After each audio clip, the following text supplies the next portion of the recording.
Magandang hapon po. Nabalitaan niyo po yung yung 15 na anyos na dalagita. Nagdadialysis na mga kaibigan. Sabi nung dalaga o dalagita, mahilig daw siyang kumain ng mga processed foods. Ano ba yung mga processed foods na yan? Mga pinroseso, longganisa, tocino. Hindi naman po masamang kumain yan, basta wag lang po yung lagi, di ba? Kaya lang, yan kasi yung pinakamabilis lutuin eh. Kukuha ka lang sa mga naka-stock mo dun sa ref mo. Kung wala kayong ref, dun sa washing machine nyo. Kasi kayo kapag wala kayong ref, dun yung nilalagay sa washing machine, di ba? Kasama sa mga processed foods, yung hotdog. Sa Kapampangan, hotdog, mahilig siya dun. Tapos hindi daw siya mahilig uminom ng tubig. Taga Camarines Norte siya eh. Mas gusto daw niyang iniinom yung mga soft drinks. Tamad daw siyang uminom ng tubig. Ito hindi ko po ito hula-hula. Siya po mismo ang nagsabi nito. At dahil yun ang kanyang lifestyle, ayun, nagdadialysis na siya. Mga kaibigan, 15 years old pa lang siya. Imbis na nag-i-enjoy siya sa kanyang pagkadalagita, ini-enjoy niya ang kabataan niya, hindi na niya nagagawa kasi akalain mo nagdadialysis ka. Ang pagdadialysis mga kaibigan, sa mga hindi po nakakaalam ha, lifetime na yan. Lifetime, hanggang buhay ka. Nagdadialysis ka na. Hindi ka pwedeng tumigil dyan.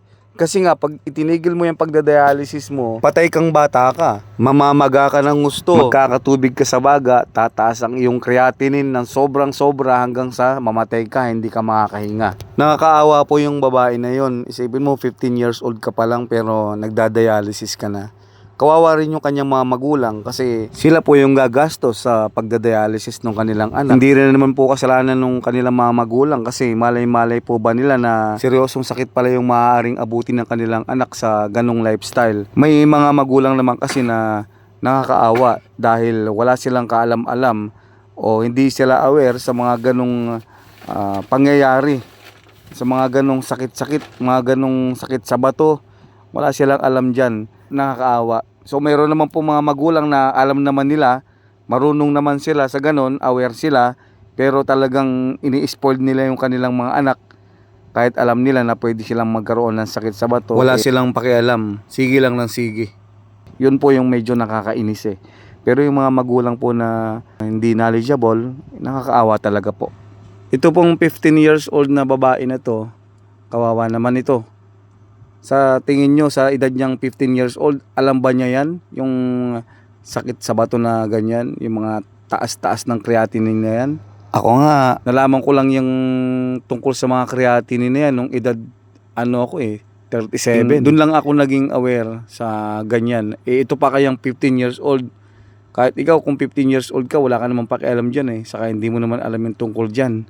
So nakakaawa din. So, kailangan talaga yung magulang ay knowledgeable. Kasi ngayon, kahit mayaman ka, kapag ikaw ay tinamaan ng sakit sa bato, ikaw ay maaaring mamulubi. Marami akong kakilala na dating milyonaryo pero ngayon, maraming utang. Nagkautang dahil sa sakit. Lalo na yung sakit sa bato. Kailangan magdialysis ka dyan. Kung gusto mong wag magdialysis, magpa-transplant ka. Pero hindi yun ganun kadali kasi kailangan ng malaking pera doon. Kailangan ng mga 1 million, mababa na yung 1 million eh. Pero hindi porke milyonaryo ka, pwede ka na magpa-transplant. Kasi ang daming mayayaman, ang daming milyonaryo pero hindi pa rin nakakapagpa-transplant. Bakit? Kasi kailangan ng bato na compatible sa'yo. Pipila ka. Kasi kung madali lang magpa-transplant, mga kaibigan, edi wala nang maagang namamatay na mayayaman. Lahat sila nakapagpa-transplant na. Kahit gumastos sila ng milyon, di ba? 10 million, kaya nila yun eh. Ang problema, hindi basta-basta. Mga kaibigan, tandaan po natin yan. Kaya, prevention is better than cure.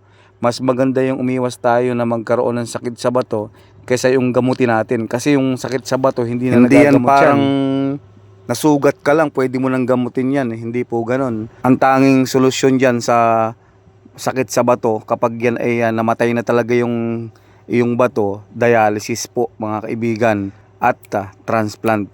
Ngayon, kapag ang iyong creatinine ay tumataas pa lang, ang ibig kong sabihin po ay tumataas pa lang po ng pakonti-konti, pwede pa po yung solusyonan. Kailangan po mag-diet po tayo. Alamin po natin ang dahilan kung bakit tumataas po ang ating creatinine. Paano po natin malalaman? Siyempre, kailangan po nating magpa-check up sa doktor. Marami po sa atin na natatakot magpa-check up sa doktor kasi natatakot tayo na baka may matuklasan tayo na sakit natin. Kung ang pagtaas ng creatinine natin ay yung ating high blood, kailangan nating i-manage yung ating high blood, yung ating presyon. Uminom tayo ng mga gamot na nireseta po ng doktor. Kailangan po ng nireseta ng doktor, hindi po yung sinadjust lang ng kapitbahay.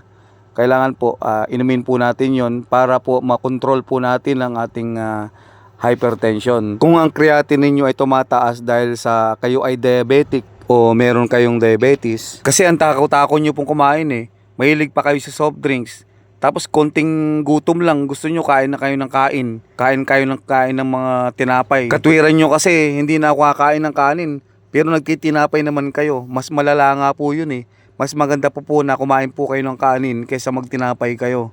Basta wag niyo pong dadamihan yung kanin. So ayun po, kapag ang sanhin ng pagtaas ng creatinine niyo ay dahil sa diabetic kayo, kailangan po inumin po natin yung maintenance medicine na binigay ng inyong doktor, nireseta ng inyong doktor para ma-maintain po yung inyong sugar, mga kaibigan. Kapag sinabi ng mga doktor na kailangan natin ng diet, kailangan natin ng exercise, ay gawin natin, wag matigas ang ulo. Wag pong makapalang mukha natin na sige-sige tayo ng sige. Hindi naman po tayo magpapagamot sa sarili natin. Kapag po lumala kasi yung sakit natin, magiging unproductive tayo. Kung nagtatrabaho tayo, hindi na tayo makakapagtrabaho ng maayos. Makakapag-resign na tayo sa trabaho natin. Magiging tayo, inutil. Sino magpapagamot sa atin? Yung mga mahal natin sa buhay. Ang kapal naman ng mukha natin. Kaya dapat maging maging concern tayo sa kanila. Hanggat maaari ay wag tayong dumating pa sa ganun. Itanim natin sa kokote natin na nakakahiya yung magiging baldado ka. Tapos aalagaan ka na lang. Nakakahiya yun. Nakakahiya po yun kung ikaw ay talagang inabuso yung kalusugan mo. Pero doon naman sa maalaga sa kalusugan at nakikita naman ng pamilya nila na talagang healthy lifestyle na, pero dumating pa rin sa punto na talagang tinamaan ng sakit sa bato dahil hindi na nahabol, syempre hindi yun nakakahiya. Baka nakatadhana na talaga na magkaroon siya ng sakit sa bato, o kaya talagang ipinanganak siya na mahina yung kanyang bato. Kaya tayo na mga healthy pa, magpasalamat tayo at alagaan natin yung ating mga kidneys. Mga kidneys kasi dalawa yan alagaan natin kasi nga maraming mga tao na nangangarap na hindi sila nagdadialysis. Ibig sabihin nangangarap sila na wala silang sakit sa bato, pero wala, nandun na sila Hindi na sila pwedeng umalis doon. Kaya tayo, magpasalamat tayo, gawin natin ang paraan para tayo hindi dumating sa ganung sitwasyon. Uminom tayo ng sapat na tubig, wag naman yung sobra, kaya nga sapat Andito na pala tayo sa gasoline station, magpapakarga lang tayo mga kaibigan. Maraming salamat po. Kung gusto niyo pong suportahan ang aking channel, mag-like at subscribe lang po kayo. Pwede po kayong mag-comment sa comment section, wag po kayong mahihiya mga kaibigan.